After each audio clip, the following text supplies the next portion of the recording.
So more and more people are working from home and looking for ways to take their home office to the next level. If you really want to look pro and expand your media empire, you may want to think about adding a video wall to your home office. In this video, I'm going to show you how I built one in my home office and how relatively easy you could as well.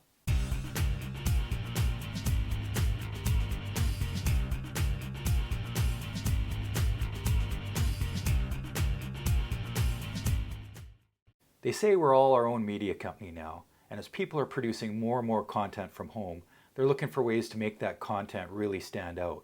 A video wall is a fantastic way to make your online media content really stand out. If you're podcasting, create the ultimate Zoom experience. Producing a YouTube show or live streaming, doing virtual presentations or working on your keynote address. Missing those boardroom meetings? So every day I'm finding more and more uses for my video wall. So let's get started. I'm going to show you how you can build yours. So what's the gear we're going to need to build this video wall? Well, the first thing we're going to need is 4 quality TV displays. Now with the price of TVs becoming less and less expensive all the time, having a 4K video wall in your home office is becoming an option for more and more people. Now what you're going to want to look for is a very thin bezel. Now the bezel is the frame that goes around your TV, around the picture. So typically on a TV, it has a thinner bezel at the top than at the bottom. So what we're going to do is we're going to flip our top row of TVs upside down. So that creates a very thin seam here, as you can see in the crosshairs. The next thing we're going to need is 4 TV wall mounts. Now you can use pretty much any wall mount that you would use to mount a TV to a wall. What I'm using is an aluminum rack wall mounting system, which I'll show you later in the video. The next thing we're going to need is the hardware to make this all happen. So we are using a Brightlink 2x2 4K video wall controller. 2x2 meaning 2 down and 2 wide, which gives you 4 displays. So our controller has 4 inputs. It has a USB-C, a DP, and 2 HDMI inputs. It also has 4 HDMI outputs that run to each TV display. Next, we're going to need our HDMI cable. So you're going to need 4 HDMI cables for your output. Now, depending on how far your source and your video wall controller are away from your TVs, that'll determine the length of HDMI cables you're going to need. Now, it's not recommended that you exceed 15 feet from the video wall controller to the TV displays. Anything longer than that, you'll start to lose picture quality. So we have all the gear that we need. Now let's get on to the next step. So in this video, how a video wall can enhance your studio. I'm building one in my studio right now. I'm going to show you exactly what you're going to need for it and step by step how to build it. So I wanted my video wall to be on wheels so I could move it around my home office from place to place. So I had this metal rack that's meant for video walls. It's for trade shows and conventions and boardroom meetings where you can wheel your video wall in and out and move it around. But I wanted a nice barn board look to it, so I had to build a wooden frame and attach that wooden frame to the metal structure, and then I could put my barn board panels on the wooden frame. And it gave it a nice look that was perfect for shooting YouTube videos and different things like that. So it actually turned out quite nice. So what we're going to be using for mounting our TVs or displays are these extruded aluminum bars, slotted T-bars, and they have these little brackets that just slide up and down. And so they're going to be mounted vertically, and then we're going to be mounting some horizontally, and they just all connect with these little brackets here.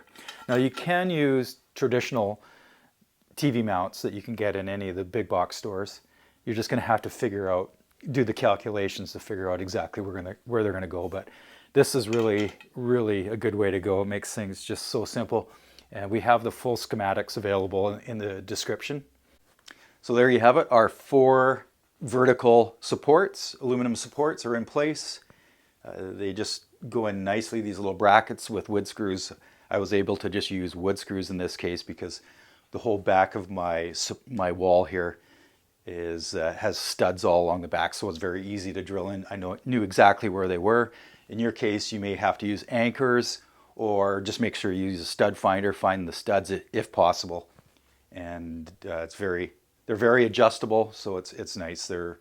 Once they're in place, you can easily slide them up and down just to get them into the right position for the next step. So on to the next step. So I have my horizontal bars set up on one side. They're in position. You want to check them to make sure that they're level. And so what I've done is, on the schematics for the top display, they're 15 inches from inside to inside on the bars. So I cut a little template out just to make sure that it will fit in, and it fits in. And for the center two bars, so center to center on the center two bars, it's actually 148 millimeters. So I cut a block at 148 millimeters.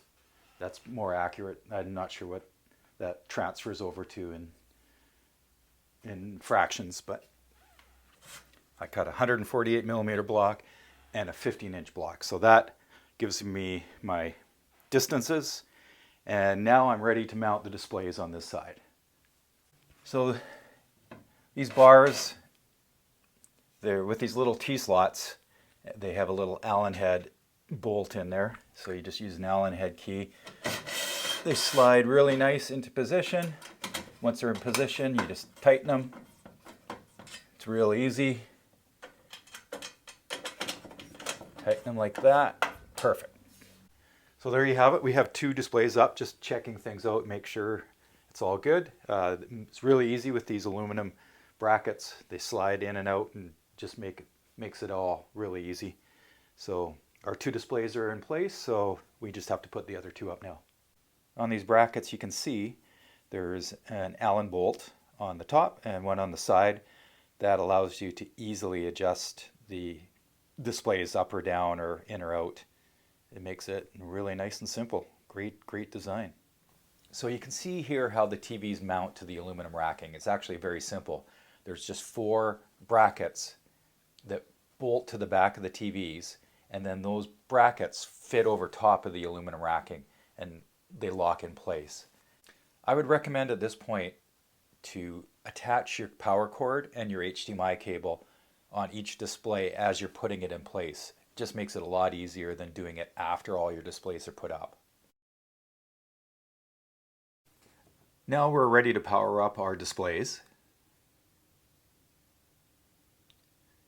Displays are up. Now we're going to turn on our video wall controller. And now we have an image over 4 displays. So you can see output number 1 is your top left display. Output number 2 is your top right display. Output number 3 is your bottom left display. And output number 4 is your bottom right display. So you can see input number 3. Input number 3 is your first HDMI input. Input number 4 is your second HDMI input. And you can easily change between your inputs and do all your configuration on your remote control. So right now it's showing 1080p. That's because the output of my MacBook is only 1080p. It's not 4K. Now you can also go into your main menu. This is where you can configure your audio and your resolution. And this is where you can go in and do a really cool feature wall. You can have different displays in different configurations, some at portrait, some at landscape, to create one image but over an artistic layout. It's really cool. Now with the remote control, you can easily change between inputs, different sources. You could have your game console on one input, and on the second you could have your Apple TV or another device, and easily change between the inputs. Like that. So there it is. There's a basic introduction to creating a video wall. If you have any other suggestions of videos you'd like to see, please leave a comment down below. Don't forget to subscribe. Thanks for watching. I hope you found this helpful. Take care.